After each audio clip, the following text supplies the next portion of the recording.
People invest in blue-chip stocks for various reasons. Some want to be secure in the knowledge that they have invested their money more wisely. Others like to know that they have invested in a company with a reputation for offering only the finest products and service. The individuals who buy blue-chip cars are particular in the same ways. They want a quality-built car that the manufacturer will stand behind, and they expect extra dividends in comfort, ride, and convenience. Here we'll analyze the dividends offered by two 1964 blue-chip cars, Imperial and Cadillac. These luxury cars have many important differences. Let's take a look at styling first. Cadillac has undergone a minor facelifting for 1964, retaining the familiar mesh grille and the thin fender fins, a Cadillac feature for many years. As for Imperial, it is completely new for 1964. The styling is clean and elegant, giving Imperial a look of distinction. At the rear, Imperial has a unique styling feature. A classic spare tire shape is molded into the deck lid. Perhaps more important than these details is that the Imperial body is exclusively Imperial. Cadillac shares many body sections with Oldsmobile and Buick. Since the Imperial body is designed only for Imperial, it can be built as a big, roomy car, and that's why Imperial is a much bigger, heavier car than Cadillac. As a matter of fact, Imperial is 4 inches longer and a fraction of an inch higher and wider than Cadillac. Imperial makes good use of the extra space by providing a lot more roominess, and luxury car buyers expect extra roominess. In sedans, Imperial has more shoulder room than Cadillac. 5.4 inches more shoulder room in the front seat and 4 inches more in the rear seat. You can really stretch out in Imperial. Imperial also has more headroom than Cadillac, 1.5 inches in the front seat. No fear of crushing your hat in Imperial. The roomy Imperial has more rear seat legroom, 3.5 inches more in two-door hardtops, and 2.5 inches more in four-door hardtops. And Imperial has 12% more usable luggage capacity than Cadillac. This is the kind of additional space that is really appreciated on a vacation trip.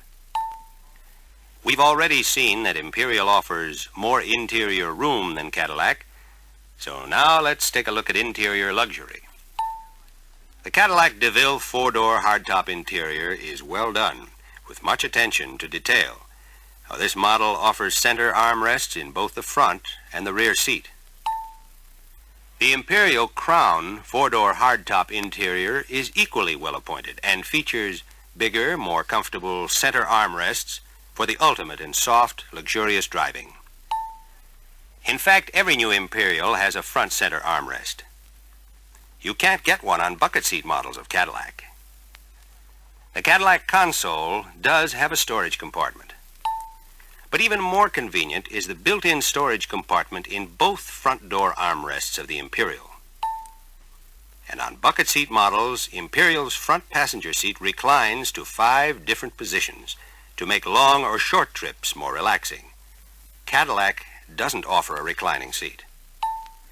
If you're interested in knowing how much the alternator is charging and what your oil pressure is, then you'll prefer Imperial's gauges to the less informative warning lights on Cadillac.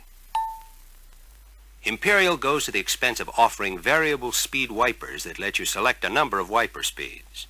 Cadillac only gives a choice of 3 wiper speeds.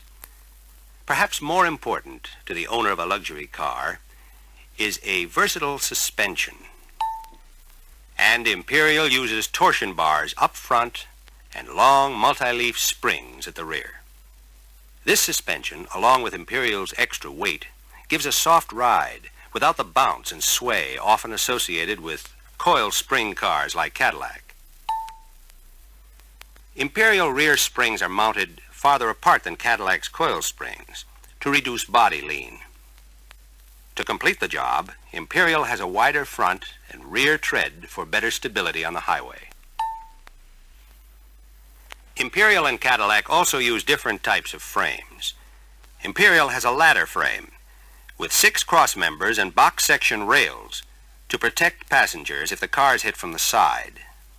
Cadillac's X-frame is strong, but there are no protective side rails where the passengers sit.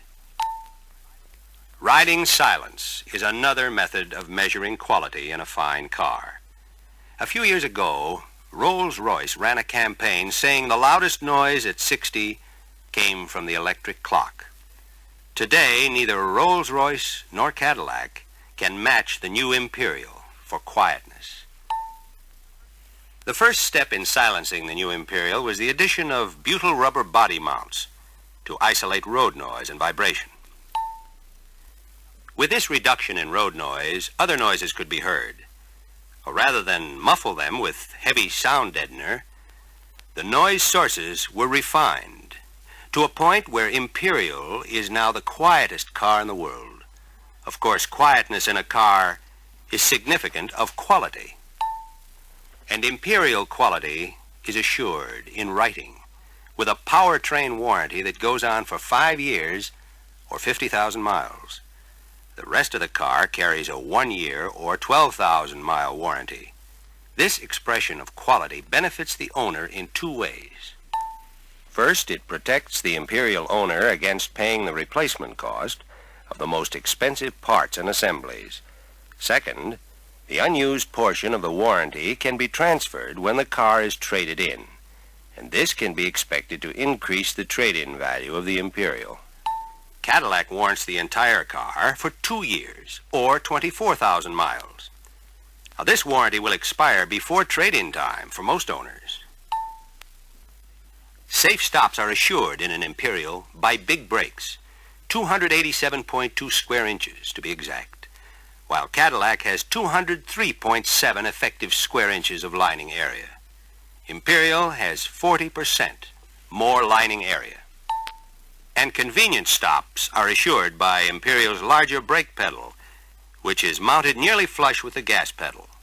Cadillac's brake pedal is mounted over an inch higher, requiring the driver to lift his foot up rather than pivot it to step on the brake. For the man who is interested in long-lasting brakes, Imperial uses bonded linings which can wear the full thickness of the lining. Cadillac's riveted linings must be replaced when worn down to the rivet heads. Add up the differences. You'll find that the new Imperial offers the discerning buyer much more than any other fine car. The 1964 Imperial has all-new styling, and it's still the biggest car in the big car class. Inside are plush new interiors featuring a reclining seat and center armrests in both front and rear. Imperial gives a soft ride without sacrificing control or stability. But perhaps the greatest luxury that Imperial offers is its sumptuous silence, the subtlest measure of quality in a blue-chip car. The individual who is interested in the ultimate in luxury driving will surely be impressed by the dividends offered by America's blue-chip luxury car, the incomparable 1964 Imperial.